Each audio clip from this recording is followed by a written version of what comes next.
Where liberty dwells, there is my country. That's it's actually a paraphrase of a quote from Benjamin Franklin, but I think it leaves open an important question that most people don't tend to really address. What is this word liberty? What is this liberty thing really all about? So on this episode, I'm going to share with you what I see as three main schools of thought going back to well before the founders, people like Filmer and the divine right of kings. Then we have people like Locke and Sidney and most of the founders, and some of their views on liberty kind of dovetails as you move forward a little bit to people like Josiah Warren, Bastiat, Rothbard, and more. But first of all, welcome and thank you for joining me here on the Path to Liberty. I'm Michael Bolden with the 10th Amendment Center, and this is the show for Wednesday, May 15th, 2024. Thank you so much for being here, whether this is your first episode or you've been here for every single one since day one. And I want to kick it off here. Let's get the actual full quote from Benjamin Franklin. No one, from my understanding, has ever found where liberty dwells, there is my country. But we've got a version here in a letter to David Hartley in December of 1789.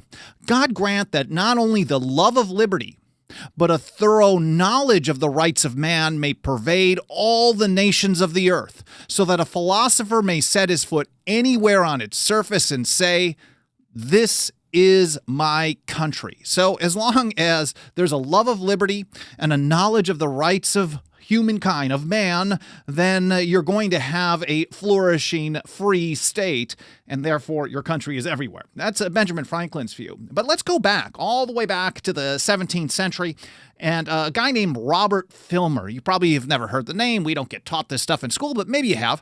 But here's how he put it in a paper or a book called Patriarcha, The Natural Power of Kings. It'll be linked to in the show notes, because if you're thinking about the Lockean tradition or Algernon Sidney, they were in essence really responding to Filmer's view. This was a debate over who held power, what was the proper role of government, who was at the top of the food chain, what is liberty all about, for example.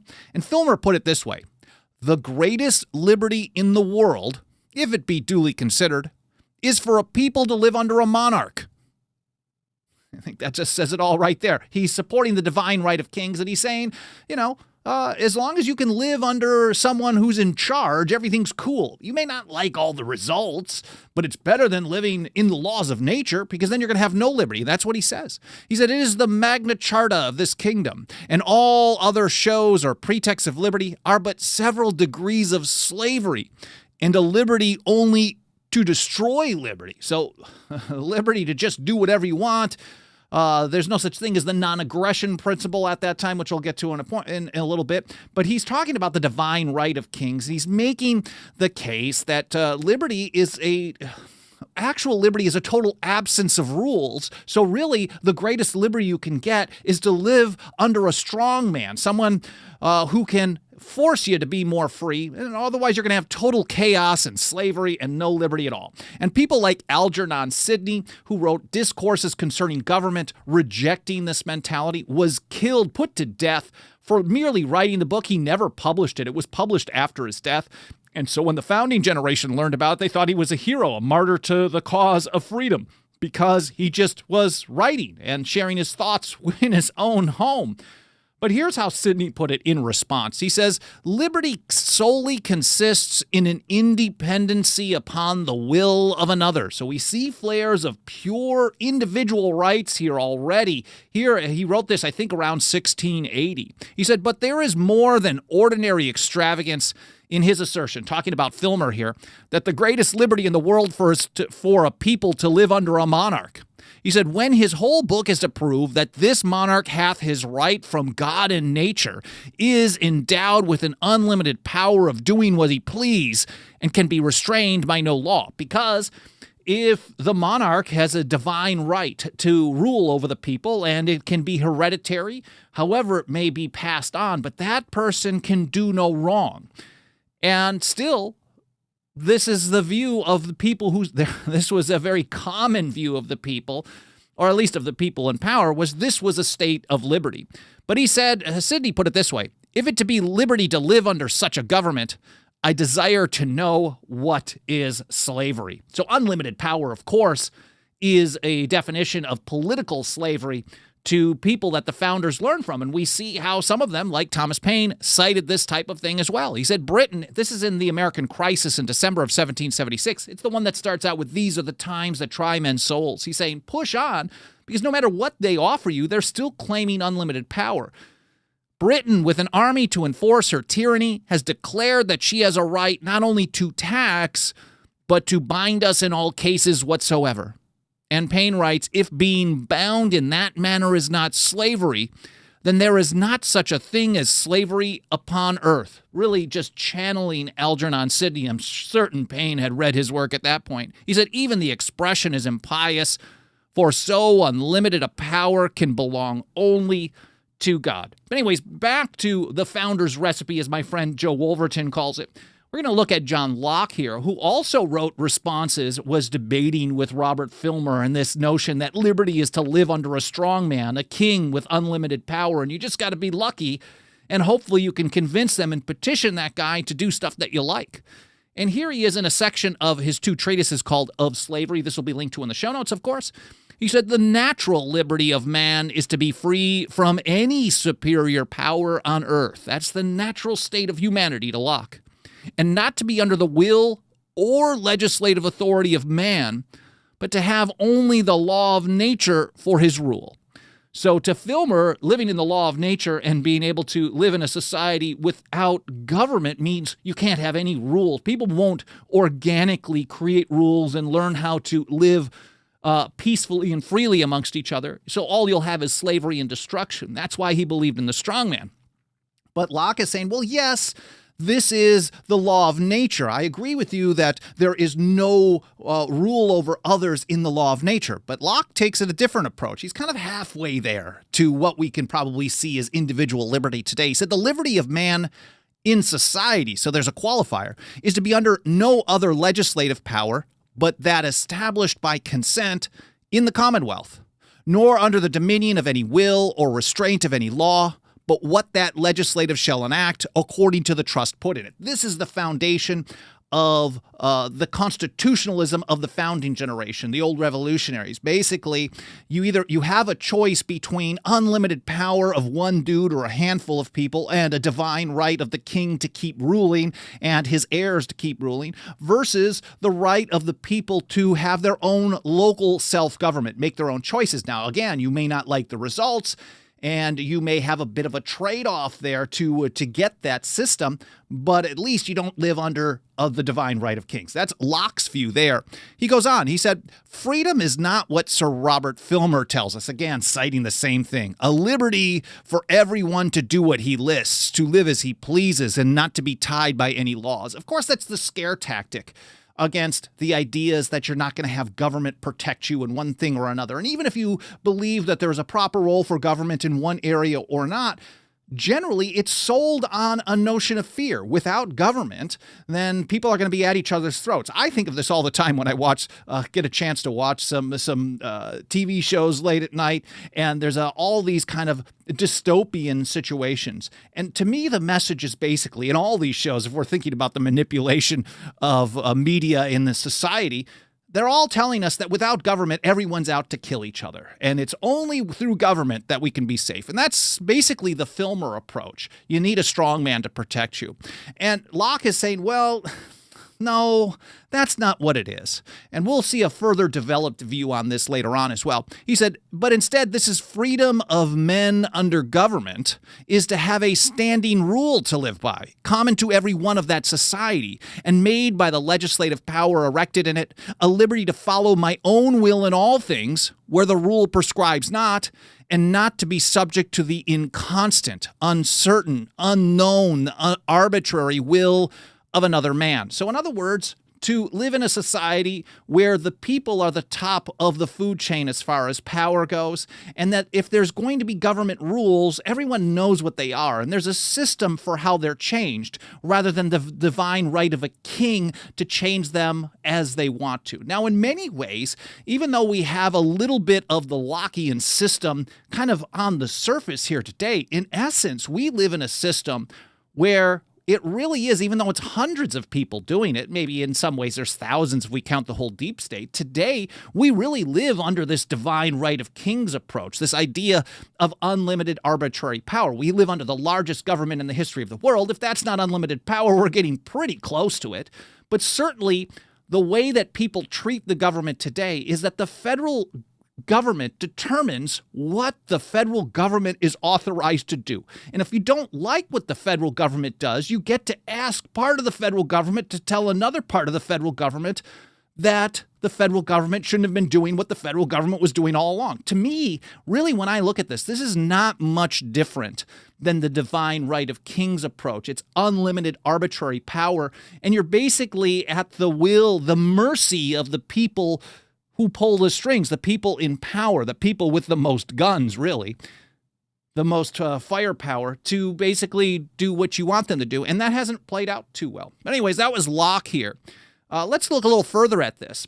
John Dickinson, the penman of the American Revolution, he's, of course, from the Lockean tradition here. And in the middle of the American Revolution, 1767, years before the War for Independence, he's addressing this question. He's like, what makes a free people? He said, for who are a free people?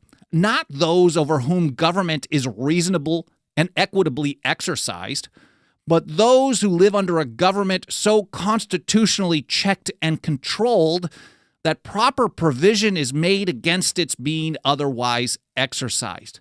So you've got a couple of things going on in this really here. He's saying, even if you have a strong king, if you have a king in power and the king treats you amazing, and you're all granted freedom, you're really not free. You're just lucky. You're basically begging for permission. And that person is going to be around forever, and they're going to have all this power to determine whether or not you're free, and someone else is going to have that power in the future. So you can never be free if someone else can make the decisions for you.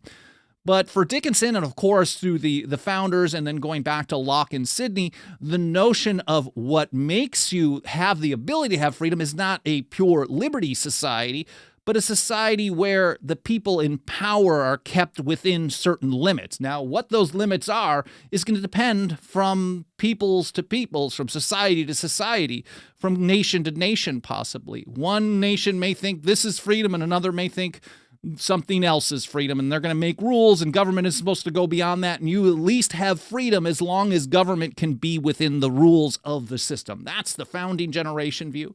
St. George Tucker put it almost the same way in 1803. He said it is the due restraint and not the moderation of rulers that constitutes a state of liberty. So they are all recognizing that all the founders, they all recognized that we had natural rights. But their view was basically you trade some of them in order to have, quote, society, a free government, a government chosen by the people that works within rules. And so anyways, here's St. George Tucker again. It is the due restraint and not the moderation of rulers that constitutes a state of liberty, as the power to oppress, though never exercised, does a state of slavery. So total political slavery to the founding generation is the power to oppress. And just because government doesn't decide to do that oppression, that does not mean that it's not bad. You just happen to be, again, you happen to be lucky living under someone who's, well, treating you not poorly. Now back to Algernon Sidney, because I think this is an interesting, you see some crossover, especially as we get forward to people like Rothbard and Warren and a few others. You see some crossover in some of the messaging. Here from Sidney again, 1680-ish, as liberty consists only in being subject to no man's will, and nothing denotes a slave but a dependence upon the will of another. If there be no other law in a kingdom than the will of a prince, then there is no such thing as liberty. So again, this is the same type of message. If your freedom depends on someone with power doing the right thing, basically granting you permission, whether it's through a permission slip or it's through a permit to exercise your natural right of self-defense, whatever it may be, then you really aren't free. You're just lucky. So liberty consists only in being subject to no man's will. This is the natural state of things. But of course, Sidney, just like Locke and everyone else, They're saying that liberty within society under a government, then that's a little bit different. You have some parameters. He says property, though, this I think is where you see kind of a connection to more modern thinkers today. Property also is an appendage to liberty.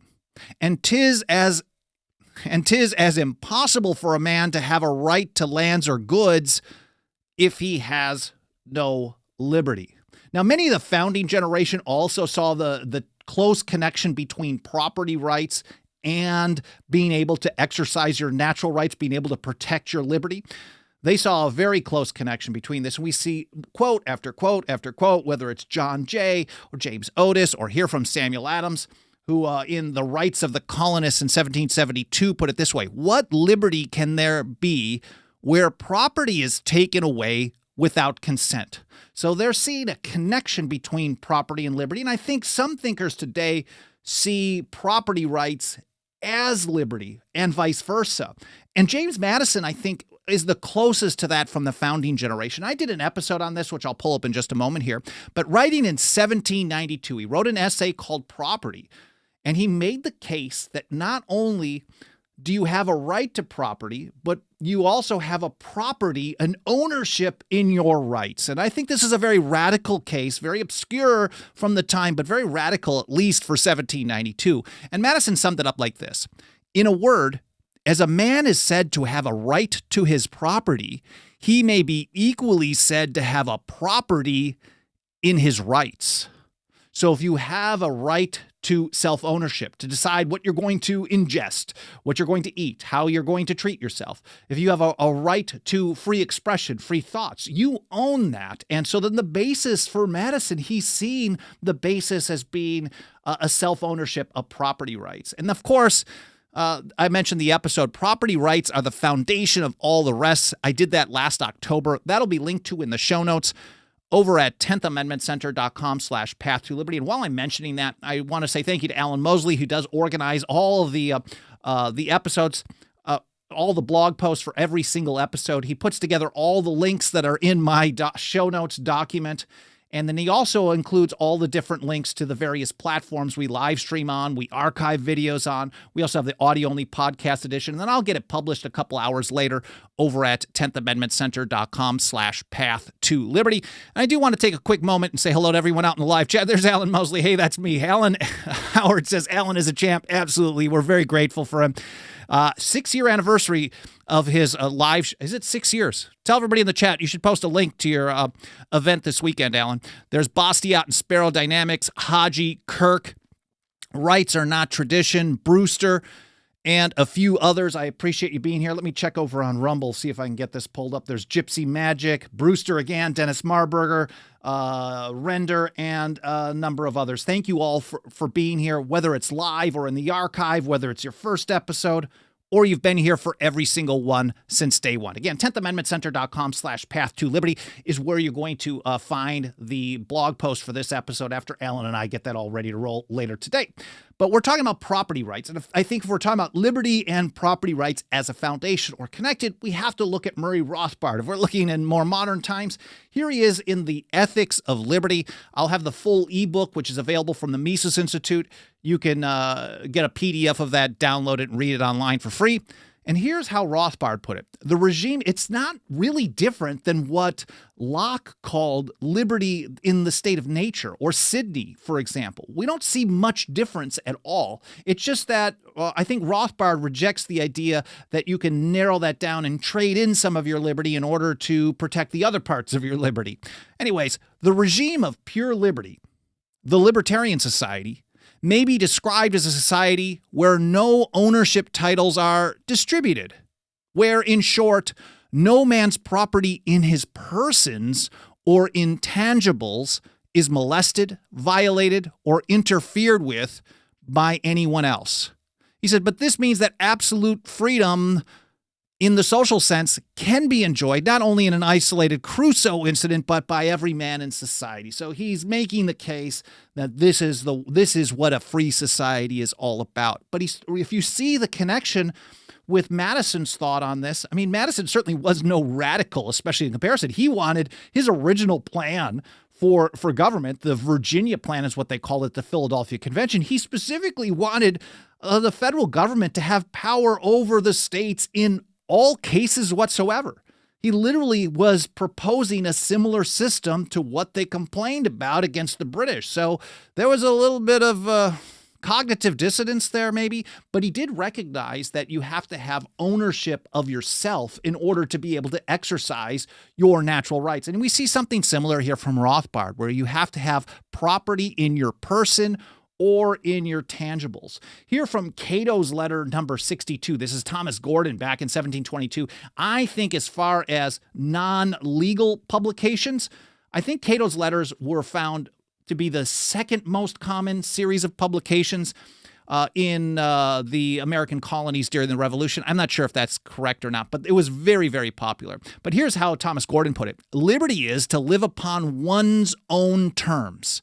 Slavery is to live at the mere mercy of another. And now, of course, they're not saying every individual can be an island. And that's the argument that Filmer was taking. He's basically saying if you have to have consent of the governed and each person can choose to consent or not, you're going to weaken the power of all these kings. And then you're going to have anyone joining whatever rogue group they want to join. And maybe we're going to have millions of individual kings. Now, don't threaten me with a good time on this, but that was the argument, that the debate that was being made. Now, Cato, of course, here recognized that real liberty is about living on your own terms, and you are a political slave. It's not chattel slave.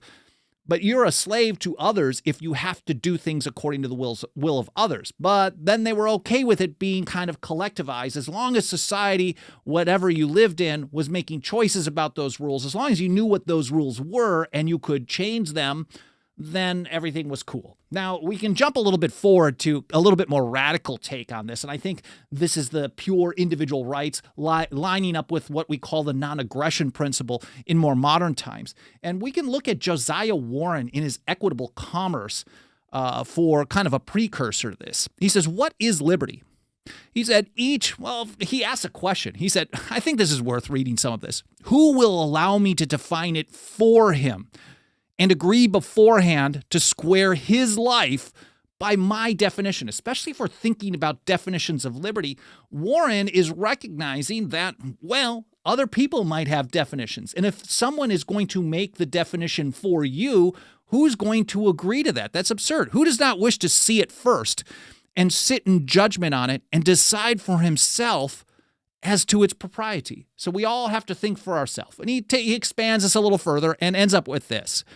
Each individual, being thus at liberty at all times, would be sovereign of himself. So sovereignty to the founding generation, to the old revolutionaries, and I'm assuming here to Josiah Warren as well. Sovereignty means final authority. No one has a say over you. This is really expanding and getting a little bit more into detail of what Thomas Gordon was putting in Cato's letter number 62. So again, each individual being thus at liberty at all times would be sovereign of himself.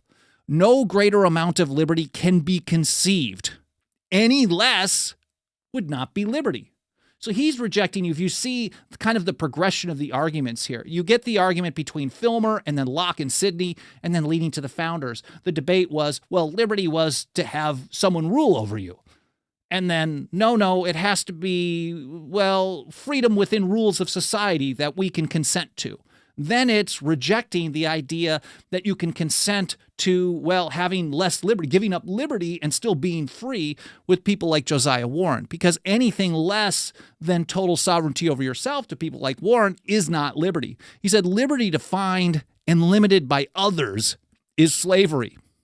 Liberty, then, is the sovereignty of the individual.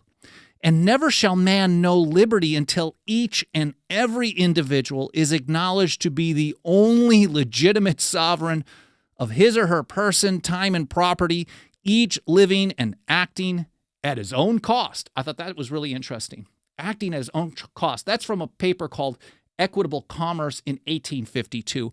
And we can also look at Rothbard. I know these are different schools of thought, so people who are really deep in the weeds on this type of stuff will say, Rothbard and Warren and Tucker, these are total opposite ends of the spectrum. But I think there's some overlap here. Rothbard says that, this is from Wikipedia covering his For a New Liberty, the core of libertarianism or liberty in society, writes Rothbard, is the non-aggression axiom or non-aggression principle, the NAP you'll hear people talk about, that no man or group of men may aggress against the person or property of anyone else. And Ron Paul is a guy who's definitely an adherent of this.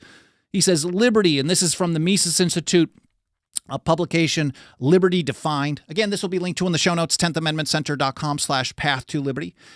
He says, liberty means to exercise human rights in any manner a person chooses, so long as it does not interfere with the exercise of the rights of others. So that's why I think we hear many more modern supporters of liberty use the phrase taxation is theft.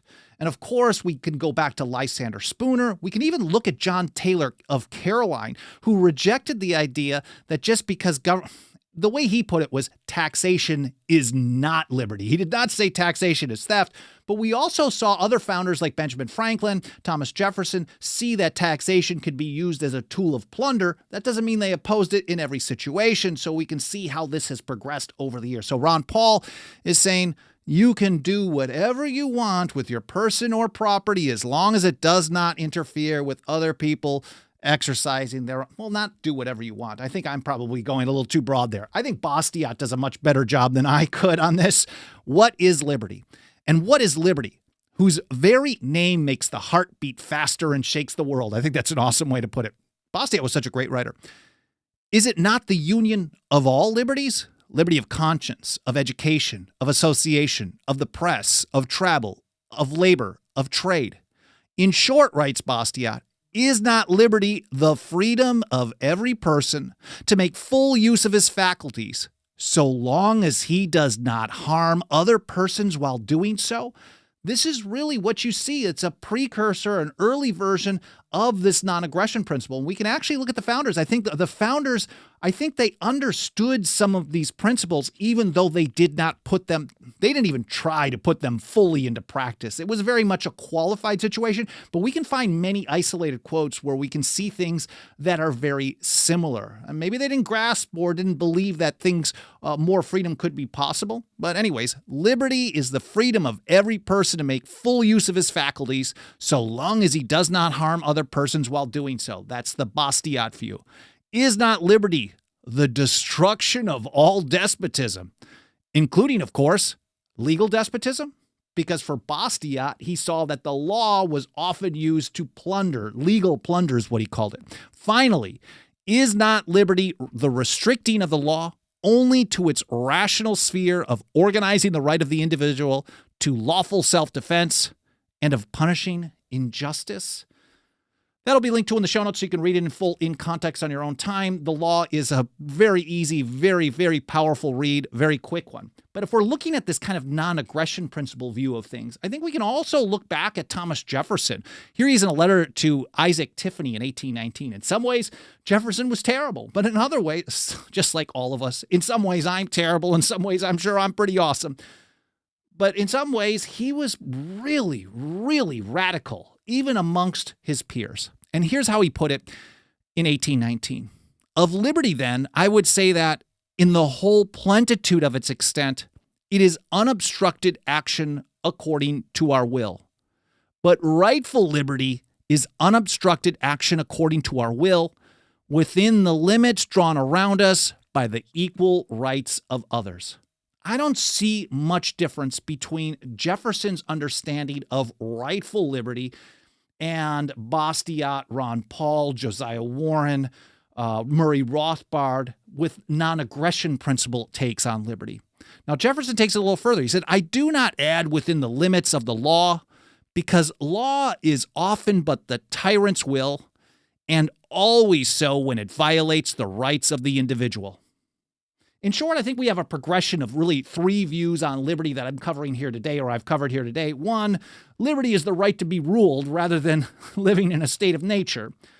Then 2, we have liberty is individual rights, exercising them as broadly as possible, but under a framework of government where you might have to trade away some of them through taxation or other various rules. But as long as you know what those rules are, and government can't make up the rules as it goes. And then we have the more modern take from Warren, well, even Jefferson here in 1819, building upon this, Rothbard, Ron Paul, and others. Liberty is the total sovereignty of the individual, limited only by respecting that same liberty of others.